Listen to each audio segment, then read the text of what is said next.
बिस्मिल्लाहिर्रहमानिर्रहीम, अस्सलाम वालेकुम नाजरीन। मैं हूं बाबर हयात और आप देख रहे हैं 24/7 उर्दू न्यूज़ पर होम एक्सपेंस के ताउन से बाबर हयात शो। तो नाजरीन, ये है पाकिस्तान क्रिकेट, ये है पाकिस्तान क्रिकेट जिसमें रातों रात, जिसको आप कहते हैं ना कि वो कहते हैं ये 2 दिन में क्या माजरा हो गया कि जंगल का जंगल हरा हो गया और यहाँ पे 2 दिन के अंदर अंदर पाकिस्तान क्रिकेट बोर्ड में इसकी जो है वो नैया ही डुबो के रख दी गई, उलट के रख दी गई।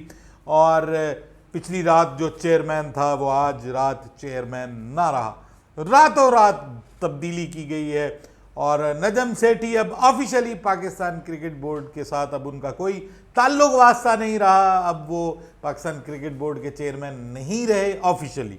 गुज़िश्ता रात ही उन्होंने कह दिया था, लेकिन अब ऑफिशियली हुकूमत ने जो मैनेजमेंट कमेटी है उसको तहलील कर दिया है, डी नोटिफाई कर दिया है और नए चेयरमैन के लिए जो 2 नाम हैं वो भिजवा दिए गए हैं पाकिस्तान क्रिकेट बोर्ड को। 2 नाम गवर्निंग बॉडी के लिए, चेयरमैन तो उनमें से ऑब्वियसली एक ही होगा। वो 2 नाम कौन कौन से हैं और असल में ये सारी गेम हुई कैसे है, हुकूमत वजीर आजम बैकफुट पे कैसे गए हैं, नजम सेठी जो कि बड़े सेफ हैंड्स में फील होते थे वो किस तरह से इस अपनी सीट छोड़ने पर तैयार तो हो ही गए हैं, हुकूमत कैसे राज़ी हो गई है, इस सारी सिचुएशन के ऊपर आज मैं आपको इनसाइड स्टोरी बताऊंगा कि असल में हुआ क्या है इस सारे मामले के अंदर।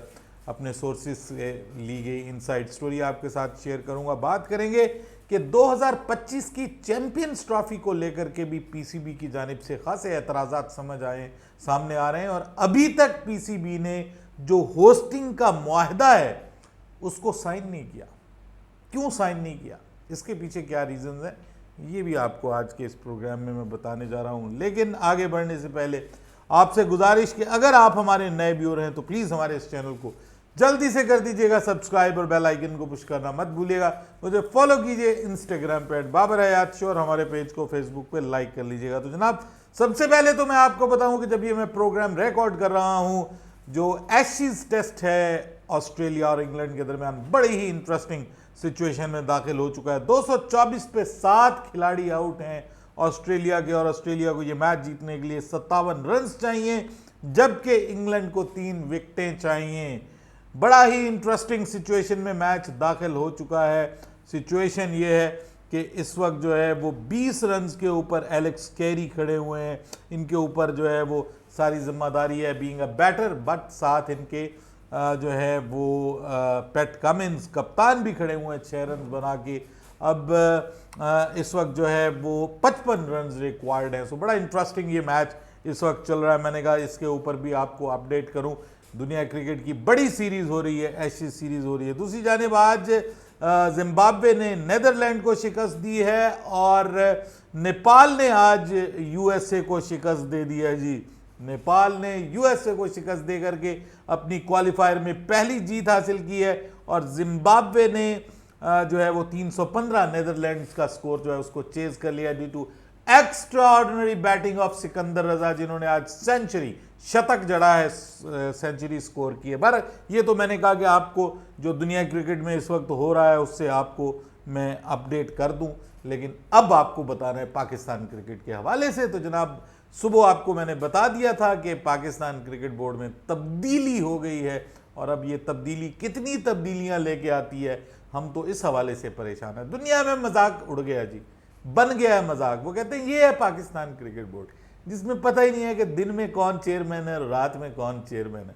ठीक है, मीम्स बन रही हैं, मीम्स बन रही हैं। ऊपर से कुछ लोग जो है वो कह रहे हैं ये कर्मा है। हमारे मोहम्मद वसीम भाई, मैं उनका ट्वीट देख रहा था, उन्होंने कहा ये कर्मा है, यानी ये जो मतलब आपने जो किया था वो भर लिया है, यानी जो किया धरा था नजम सेठी को उसका वो मिला। अच्छा, बात ये कर्मा नहीं है। नजम सेठी ने, मैं sorry to say that Wasim भाई, आप मेरे दोस्त भी हैं, लेकिन ये कर्मा नहीं है।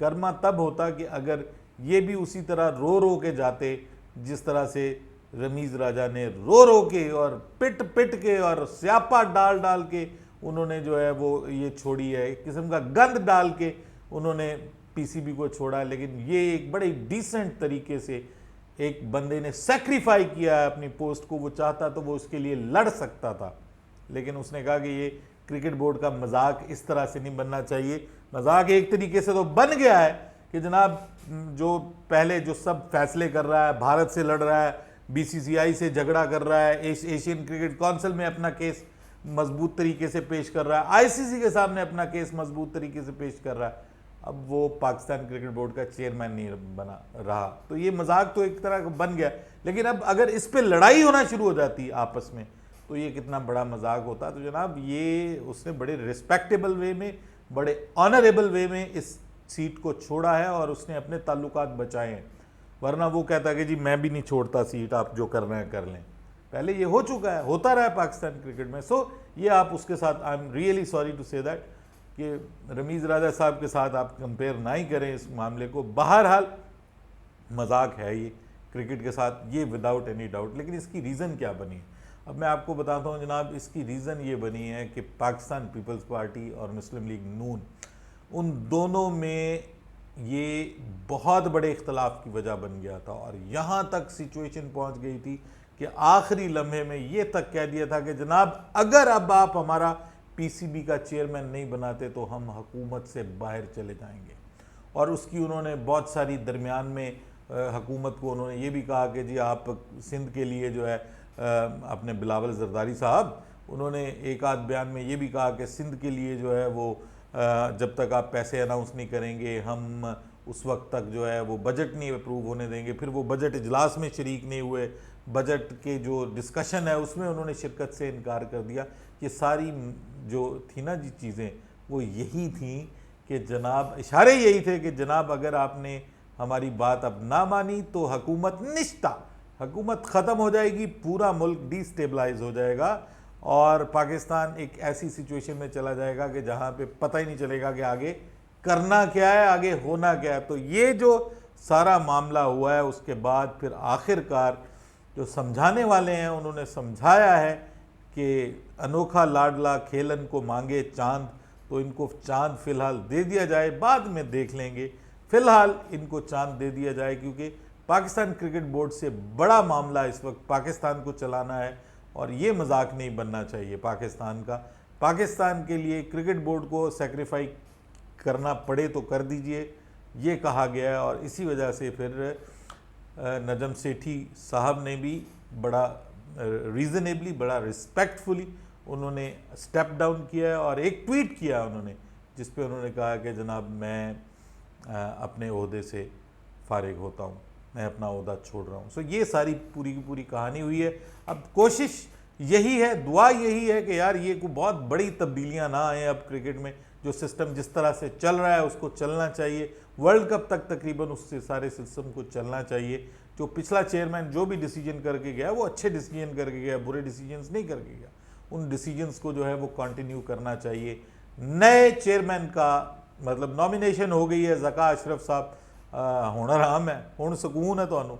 ज़का अशरफ साहब बड़ी तुहानू तकलीफ सी पीसीबी का चेयरमैन बनने दी। बहरहाल चलिए बन जाइए आप पीसीबी के चेयरमैन और देखते हैं कि क्या चांद चढ़ाते हैं आपके दौर में। अच्छा काम करेंगे तो अप्रिसिएशन होगी, लेकिन फौरी तौर पे तो हजीमत ही उठानी पड़ी है पाकिस्तान के क्रिकेट फैंस को भी और पाकिस्तान क्रिकेट को भी। लेकिन बहरहाल अब देखना यह है कि आगे सिचुएशन क्या बनती है। उम्मीद करते हैं कि कोई बहुत बड़ी तब्दीलियां जो हैं वो पाकिस्तान क्रिकेट में नहीं आएंगी। बाकी दूसरी जानिब जो है वो पाकिस्तान क्रिकेट बोर्ड ने अभी तक जो है वो बहरहाल दो लोगों का नाम भी अनाउंस कर दिया उन्होंने।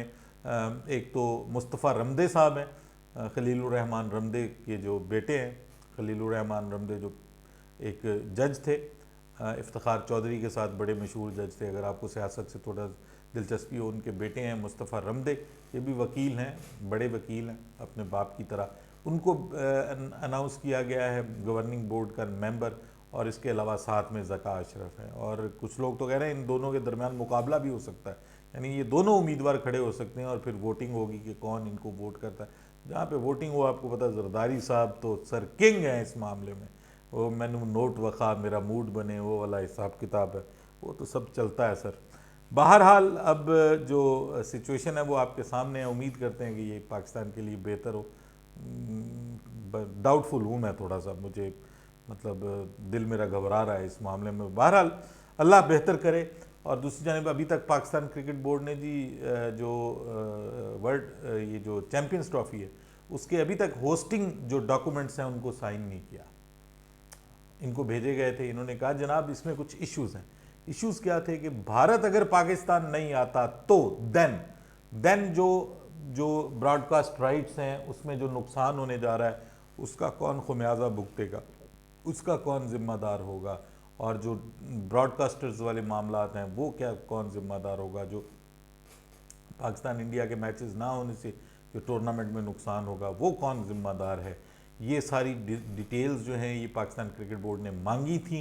अभी दोबारा जो है वो कुछ एक साइड एग्रीमेंट के ऊपर साइन जो एग्रीमेंट हो गया लेकिन अभी भी साइन नहीं हुए। अभी भी दोबारा आईसीसी के जो हेड्स हैं वो गए हैं वापस। जो वो आए थे वो स्पेशली इसी मकसद के लिए आए थे कि जनाब आप साइन करें ताकि हम ऐलान करें। बहरहाल अभी ऐलान तो खैर वर्ल्ड कप के शेड्यूल का भी नहीं हुआ, उसके ऊपर भी सबका इंतज़ार है कि वर्ल्ड कप का शेड्यूल अनाउंस हो। पाकिस्तान के दौराए श्रीलंका के शेड्यूल का ऐलान अलबत्ता हो गया है। पाकिस्तान 2 टेस्ट मैचेस खेल रही है। 9 जुलाई को पाकिस्तान की टीम वहां पहुंचेगी श्रीलंका। उसके बाद एक 2 रोज़ा पाकिस्तान की टीम जो है 11 और 12 जुलाई को ये पाकिस्तान की टीम खेलेगी जी एक प्रैक्टिस मैच। उसके बाद 16 को पहला मैच और 24 जुलाई को दूसरा मैच होगा। ये आपको अपडेट ऑब्वियसली पहले भी बता चुका हूँ, ये वही शेड्यूल है जो हमने आपको बताया था। अपनी राय दीजिएगा कमेंट सेक्शन में। बाबर हयात को इजाज़त दीजिएगा। अल्लाह हाफिज़।